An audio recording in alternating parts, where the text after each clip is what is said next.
Next sum. இந்த சம்ல loan 2000 வாங்குறாங்க. எவ்வளோ ரிட்டர்ன் பண்றான்?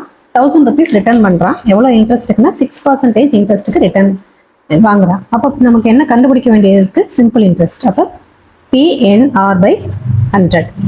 இப்போ ஃபர்ஸ்ட் இயர்ல அவன் வாங்கின அமௌண்ட் எவ்வளோ அப்படின்னா 2000. இப்போ ஃபர்ஸ்ட் இயர்லேயே அவன் ரிட்டர்ன் பண்றதுனால ஃபர்ஸ்ட் 1 இயர்க்கான வட்டி கண்டுபிடிக்கலாம். 2000 இன்ட்டு 1 இன்ட்டு 6/100. அப்போ இங்கே என்ன வரும்? 6 2s are 12. அப்போ வட்டி எவ்வளோ? 120. ஃபர்ஸ்ட் இயரில் அவன் வாங்கின அமௌண்ட்டு 2000. அதுக்கான இன்ட்ரெஸ்ட் வந்து அதோட சிம்பிள் இன்ட்ரெஸ்ட் எவ்வளோ? 120.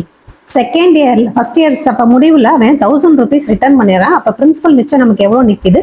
1000 rupees நிற்கிது. அப்போ 1000 rupeesக்கு எவ்வளோ? 2000 120னா 1000 rupeesக்கு எவ்வளோ? அதில் பாதி 60. அப்போ வட்டி எவ்வளோ கட்டணும்? 180 ரூபா. அசல் 100 ரூபா. இது ரெண்டையும் ஆட் பண்ணோம்னா 1180 அப்படிங்கிறது தான் இதோடைய ஆன்சர் நமக்கு.